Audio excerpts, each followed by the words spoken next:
هیچ وقت فکر نمی کردم یه روز بیفتم وسط یه زندگی لاکچری، ولی نقش من فقط یه عروسک بود. عروسکی که یه زن پولدار براش نقشه کشیده بود. سلام، اسمم ماهانه، 29 سالمه، اهل یه روستای کوچیک اطراف همدانم. بابام وقتی بچه بودم مرد. مامانم با قالیبافی و گاهی کار برای مردم ما رو بزرگ کرد.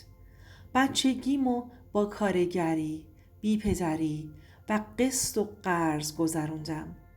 از همون بچگی فهمیدم که اگه بخوام کسی بشم باید زحمت بکشم، باید کف دستم تاول بزنه، نه اینکه منتظر معجزه بمونم. 18 سالگی اومدم تهران.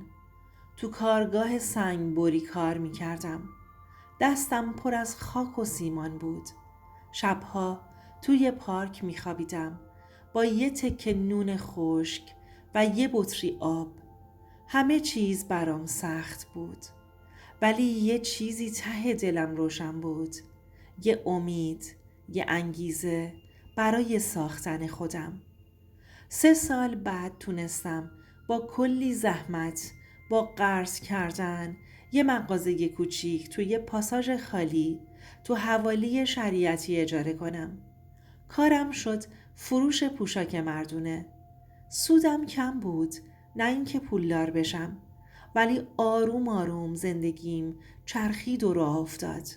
یادمه یه شب توی مغازه نشسته بودم.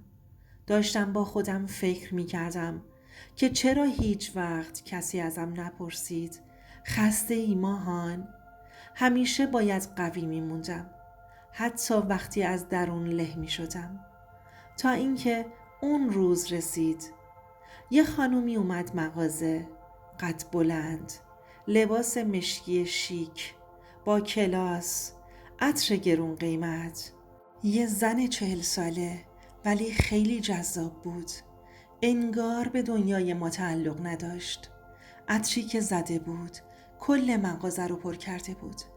لبخند زد و گفت سلام آقا، برای پسرم یه کت خاص میخوام، یه چیزی که بشه باهاش مجلس رفت و خیلی هم سنگین باشه. گفتم چشم خانم، فقط باید بدونم سایزش چنده. لبخند زد و گفت تقریباً سایز و قد خودت. همون جور که داشت از من مثل پسرش میگفت. یه جوری گفت که همون لحظه دلم لرزید. نمیدونم چرا. نگاهش فرق داشت. خلاصه کت رو انتخاب کرد و خرید و رفت. موقع رفتن کارت مغازه رو گرفته بود. اون شب پیام داد. تعجب کردم. گفت سلام، همون خانومیم که امروز اومدم مغازت. خواستم ازت تشکر کنم بابت برخورد محترمانت. تو این شهر کم پیدا میشه یه پسر مؤدب مثل تو. مرسی بابت راهنمایی خوبت. حس خوبی بهم دادی. و این شد شروع همه چی. اون پیام زندگی منو عوض کرد. اسمش یلدا بود. 43 ساله، مطلقه. یه پسر داشت که خارج از کشور زندگی میکرد. خیلی پولدار بود. یه برند مزون داشت. ویلا تو شمال، BMW، شاسی بلند، کلکسیون طلا و ساعت. ولی تنها از اون زنهایی که فقط تو سریالا میبینی. اما داشت با من حرف میزد. چند بار دیگه اومد مغازه. با هم رفت و آمدمون شد. گاهی شام، گاهی کافه، گاهی خرید. شب تولدم یه جعبه مشکی داد دستم. باز کردم. ساعت رولکس اصل. قیمتش رو سرچ کردم، 70 میلیون. گفتم خانم یلدا این زیاده. گفت زیاد؟ برای کی؟ تویی که چند سال خودتو له می‌کنی برای زنده موندن؟ قبول کن، این هدیه احترامه. خیلی آدم راحتی بود. هیچ وقت احساس بالا بودن نمی کرد. حتی یه بار گفت میدونی ماهان، من باهات راحتم، چون هیچ کس مثل تو صادق نیست.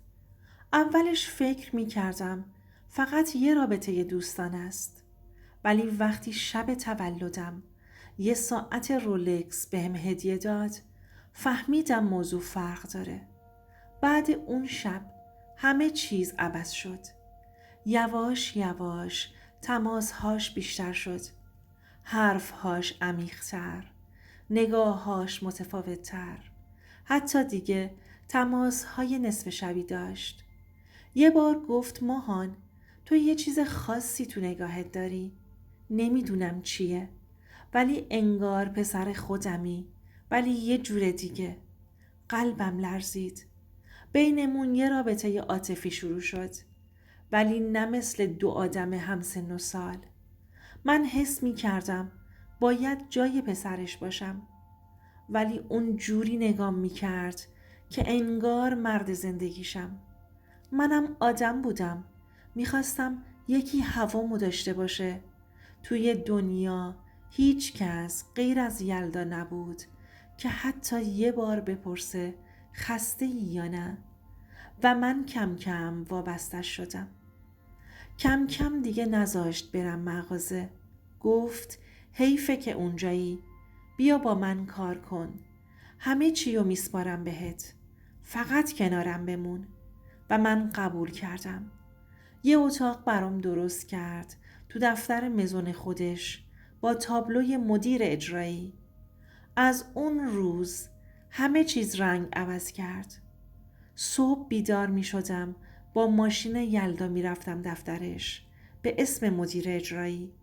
شغل داشتم، پول داشتم، احترام داشتم، ولی یه چیزی نداشتم، اونم اختیار.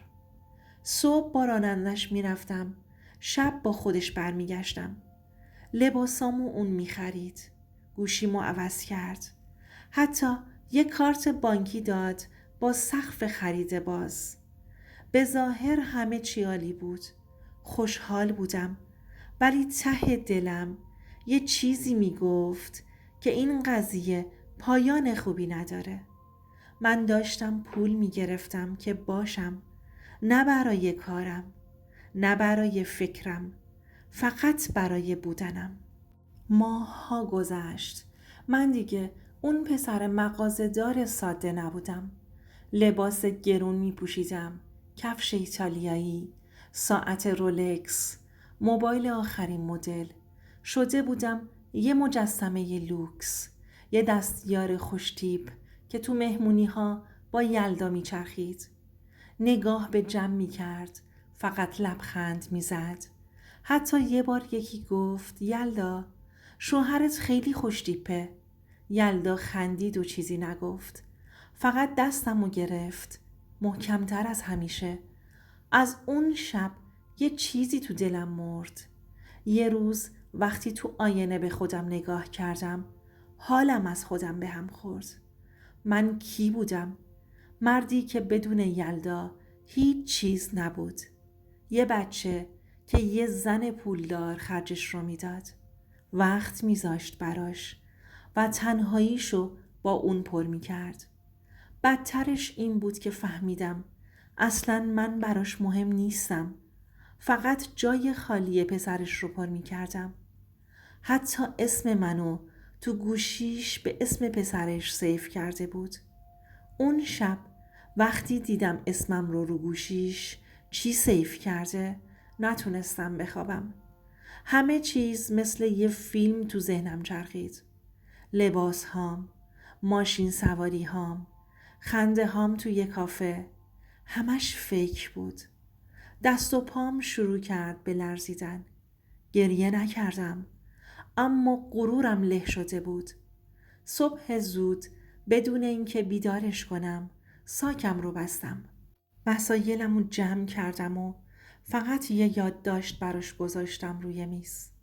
تو به هم زندگی دادی، ولی مرد بودنم رو گرفتی و من میخوام دوباره خودم باشم و خودم رو بسازم، با کف دست تاول زده، با غرورم، بدون حمایت کسی، بدون تو، بدون پول تو، با دردهای خودم. اون روز دوباره برگشتم مغازه کوچیک قدیمیم. الان شاید پولم کم باشه، شاید ساعت 70 میلیونی ندارم، ولی خودمم، همون ماهانی که با افتخار روی پای خودش وایستاده. نصیحت آخرم به تو که داری این داستان رو گوش میدی، رفیق، داداش، اگه مردی بذار درد بکشی، زمین بخوری، ولی روی پای خودت وایستی. مرد بودن یعنی گدایی امنیت از هیچ کسی نکنی، حتی اگه کل دنیا رو بهت بدن. با پول یکی دیگه میتونی لباس مردونه بپوشی، ولی نمیتونی مرد بمونی. هیچ وقت نذار پول جای مرد بودنتو بگیره. هیچ وقت خودتو به لبخند زنی نفروش که میخواد خلاهای زندگیشو با تو پر کنه. کار کن، بجنگ، بخور زمین، ولی مرد بمون. اگه میخوای صدای آدمایی مثل من، مثل تو، مثل خیلی از ماها شنیده بشه، حتما کانال سایه های خیانت رو سابسکرایب کن. اینجا جای درد دله، جای واقعیت تلخیه که هیچ جا گفته نمیشه. بیا کمک کنیم واقعیت های نگفته شنیده بشن، چون یه قصه واقعی میتونه یکی رو نجات بده. پس با ساب کردن کمک کن این صداها گم نشن.